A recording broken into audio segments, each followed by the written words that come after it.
You've tried everything to help your child sleep.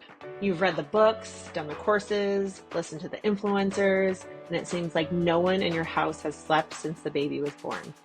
I understand your struggle and I'm here to help. If you're frustrated with sleep advice that ends in another restless night for your family, it's time to get some sleep. Welcome to the Sleeping Through the Night podcast. I'm JoAnna Inks, a seasoned pediatric sleep coach with over 14 years of experience who's successfully guided thousands of families through their children's sleep journeys.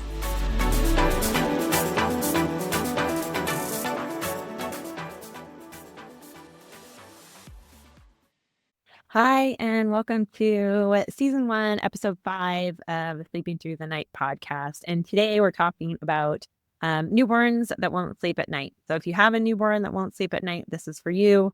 We're really going to talk about some gentle sleep training tips that can work for your newborn. And if you listen to the end, I have a really amazing free gift for anybody that wants to know a little more about newborns and sleep.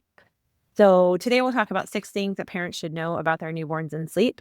And if you have any questions at all, just, put them in the comments, and I love to come in and answer questions that people have. So ask away and I will definitely answer them.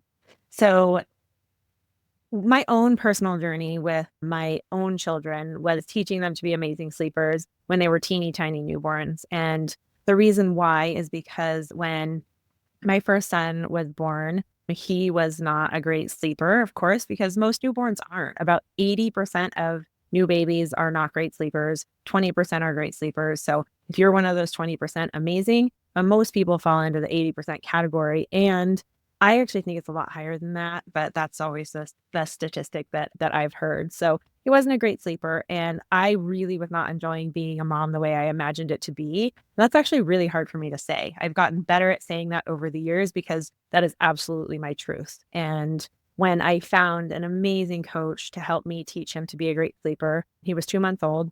And when he started sleeping, it absolutely changed my life. It's why I do what I do today. My older son is my why. And when my second son was born, 2 years later, I actually taught him to be an amazing sleeper from birth. And I kind of never looked back. They're still amazing sleepers to this day. I'm so proud of them. And it was so life-changing that's why I changed course 16 years ago. And that's why I do what I do.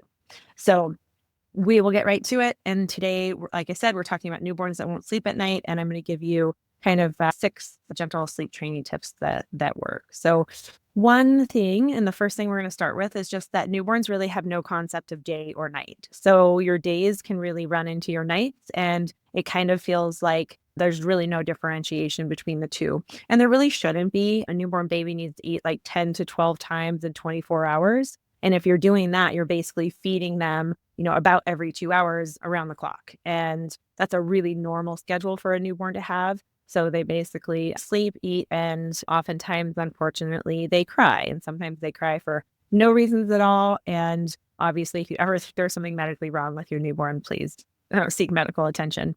But I want you to look at your day and your night as 12 hours of day and 12 hours of night. So at some point in the evening, you should definitely do a little bedtime routine and call that bedtime, even though they're probably going to be up a little while later and then a little while after that and a little while all night long. But sometime you should call it bedtime. And bedtime usually for a newborn is somewhere between like 8 p.m. to 11 p.m. And there is a sweet spot for your baby. And I believe that every baby is different. Some babies that I work with really like a late bedtime until they're about 3 months old. And sometimes that can be super late, like 11 o'clock. And then other babies will settle for like an 8 o'clock bedtime, and that's super amazing too. But every baby is really different, but their circadian rhythm tends to be kind of later. And so they really do like the late bedtime, but 12 hours a day and 12 hours of night. So eventually in the morning, I want you to call it morning. I want you to get them up, get them out of their sleep clothes, differentiate between what you've been doing in the night and what happens in the day, because that will kind of help them to sort out their days and their night. Number 2 is that sleep begets sleep. So a well-rested baby is happier, is going to eat better, and then will more willingly take the next sleep. So when a newborn has a really tough time in the evening, that kind of witching hour that you hear about, and they get super overtired, that makes it really challenging for them to sleep. And it makes it really challenging for them to get the nap that they so desperately need at that point. And then sometimes it makes for them to have a super long awake window. So trying to keep your baby rested as best you can, but knowing that you are going to get in those situations where they have a lot of awake time, unfortunately, and they get super overtired. And you just kind of have to ride through that. Like there's no really good way to then suddenly get a baby to sleep. They will eventually fall asleep. They will. I know sometimes it feels like that witching hour goes on for a long period of time in the evening, and some babies are more unhappy about it than others, but eventually they will go to sleep. But the more rested you can keep your baby in the day, I feel like sometimes it makes that witching hour just a little bit easier. So a well-rested baby just sleeps better. Number 3 is just that know that like gentle sleep training and gentle sleep hygiene for newborns can really start right from the beginning. And so don't think that just because you have a newborn, you can't start to lay the foundation for them. So making sure that they have some practice, sleeping in their safe sleep space, that they're not just always on you all day long. Unless you want that, if that works for you, that's amazing. Do that. Hold your baby and do contact sleep all night, all day long. That's awesome. But they should have a safe sleep space at night, and making sure that they have some practice in the day as well. And it is okay to put your baby down in that safe sleep space. Even if they don't stay asleep for a long period of time, it's like they need to start practicing that. And then you've probably all heard the put your baby down drowsy but awake. And it's not always going to be possible. Earlier in the day is when you're going to have better luck with putting a baby down drowsy but awake. As the day progresses, naps get harder, baby gets fussier, the day gets long, and you're not going to have luck in the later part of the day putting a baby down drowsy but awake. But practice that at the beginning of the day. And then a great place to practice that also is at bedtime. So the very last time that they are going to go down for the day and you're going to call it nighttime, you can practice some drowsy but awake and do some pickup put down there and see if you can just get baby to fall asleep without being in your arms. It's a great place to start practicing their sleep skills, and really using a predictable, bedtime whenever you're going to call that bedtime for them. Doing a really simple bedtime routine is just so important. So a little bath or some warm water, that's something different than they do all day long. That differentiates your bedtime routine. Trying not to feed them to sleep. If you have feeding really well established and weight gain is good, those things are most important for a newborn. But if that is the case, then, trying at sleep times to not feed the baby to sleep, seeing if you can, have that feed be before sleep, but they're not completely falling asleep on the feed. That kind of is the beginning of the wake, eat, play, sleep routine that you're trying to get to eventually when you have feeding well established and when baby is a little bit older. Tip number 4. So what we've talked about, newborns really have no concept of day or night. So differentiating between that for them is really important with how you treat night and how you treat day. Sleep begets sleep. So trying to avoid the overtiredness can be super helpful. And then that gentle sleep training can start from day one, and you can start to have a really good foundation, just making sure that you have feeding and weight gain really well established first, and then working on, maybe putting down drowsy but awake. So number 4 is that independent sleep, which is, teaching your child to be a good independent sleeper, which is really how a baby learns to sleep more peacefully. It is a learned skill. It is something that we can teach any baby how to do. And some people are more willing to work with newborns than others. I happen to love newborns. I'm working with a lot of newborns right now. And that was kind of the impetus for this, for this podcast today. So sometimes your newborn's going to need some help falling asleep, but over time, and you can kind of gradually reduce the help that you're giving them to go to sleep. So as your newborn grows and changes, and somewhere between that 6 to 8 week mark is a real sweet spot. I love starting working with a family right around 2 months, because I think that 2-month-olds, you can really start with amazing independent sleep skills. You just start super gently and you see how baby reacts. And then, the expectation around sleep can become greater as they get older. But 2 months is a real sweet spot. So that's a great time to start teaching those independent sleep skills, do that drowsy but awake, having some more time every day in their independent sleep space. But just knowing that sleep is a skill. It is something you have to teach your child. Don't sit around waiting for your baby to become a great sleeper. That's probably not going to happen. So as a baby grows and changes, oftentimes sleep actually gets worse before it gets better. And if you have a newborn that was born a really great sleeper and then sleep kind of comes undone, that's really normal. And then they don't usually recover from that unless you take the initiative to teach them to be a great sleeper. An amazing consultant that works with me once said that learning independent sleep skills is like learning to ride a bike or learning to swim. And those are absolutely things that you have to learn to do. And sleep is no different. So you can teach your newborn to be a great sleeper with the right approach. Number 5 is that naps will be unpredictable, and that is okay.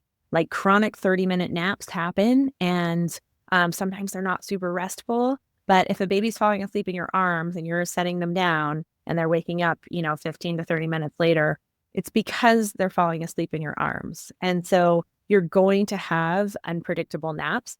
And usually somewhere between 8 to 12 weeks, somewhere around that like 2 to 3 month mark, you can really start to teach a baby to nap independently and start consolidating daytime sleep. So just know in the beginning when you have a newborn that it's super normal for naps to be unpredictable. We would not expect anything less. Usually the best naps are going to happen with contact sleep, and anything other than contact sleep is really, not going to be a great nap for a newborn usually. But just know that like between that 8 to 12 week mark, that 2 to 3 month mark, you can start to teach a child to be a really good independent sleeper by backing off a little bit, letting them do some of that journey to sleep. They can still be put down drowsy, but awake at that time. So those are really good times to start kind of laying that foundation and teaching them to be a good independent sleeper. And it all starts with that journey to sleep. So they need to do the journey to sleep without so much help from you, or without being fed to sleep, or without all of these like external things that help them to sleep. And I always say this to my clients. So sleep is not something you can help another human do ultimately. When you have a newborn, yeah, holding them for sleep is really beautiful and amazing. But as they grow and change, we actually need to do less to help them to sleep, not more. And then people kind of fall into the trap of doing more and more and more and more to help their baby sleep, rather than backing off and letting that child do that journey to sleep on their own, which is really how a baby learns to sleep more peacefully.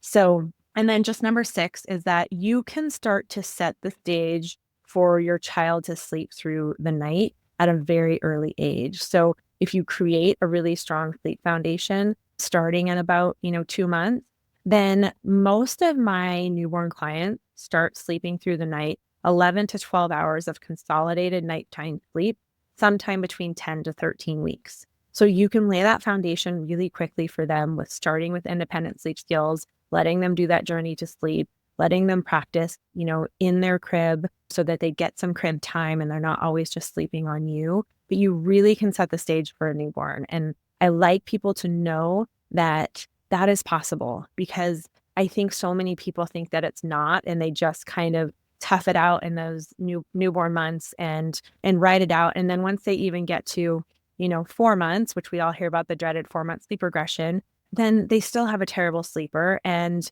they've spent now 4 months of their life with a terrible sleeper, and compromised sleep for themselves and compromised sleep for their child. And, oftentimes families come to me in a crisis because their child hasn't been sleeping for so long and neither have they, and they're exhausted and their child's exhausted.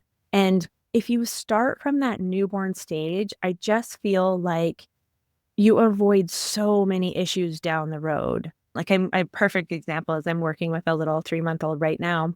And he wasn't a terrible sleeper when mom came to me. He wasn't. She was actually doing a lot of things right to help him be a great sleeper. But she said, I want to do everything right so that I can avoid the 4-month sleep regression. I want to avoid like all of the pitfalls of doing too much to help him to sleep. I just want to have an amazing sleep foundation for him. And so we did. We made quite a few changes. And he is an amazing sleeper, and he's going to continue to be an amazing sleeper. But we started when he was about 2.5 months old. And it wasn't because it was horrible. Like, don't wait until it's horrible to teach your newborn to be a great sleeper. Like, teach them newborn sleep skills right from the beginning, and then they will absolutely learn to sleep more peacefully. So lay that foundation when they are about, 6 to 8 weeks old. That's a great time to start. And I put together what's called a hybrid sleep plan. So I take my families from the newborn stage into the infant stage, and I work with my newborn clients until they're 4.5 months old. And I get my clients through the 4-month sleep regression. And I also set them up for success going forward. So all of those things are possible for you. So if you have a newborn, hang in there. Having a newborn is hard. Also know that you can teach that newborn to be a great sleeper, and you can start laying that foundation quite early. So at first, get to know your baby, focus on weight gain and good full feeds and making sure that feeding is really well established. And then once you have that, then let's move into teaching them to be an amazing sleeper and avoiding some of those pitfalls of all the sleepless nights. So I did promise that I would give you something at the end here. And if you look in the description, there is going to be a link to my newborn sleep guide. And I want to share that with everybody today. And I hope that you will get it. I hope that you will read it. And I think that you're going to find it really helpful. There are some great tips in there about teaching your newborn to be a great sleeper. But as always, if you need some additional help, you can absolutely schedule a complimentary call with me. And I would be happy to guide your child into becoming a really amazing sleeper so that everyone in the family can get the rest they need. So I hope you'll go in the comments and get the guide because I think it's super helpful. And thanks so much for listening, and I will see you next time. Thanks.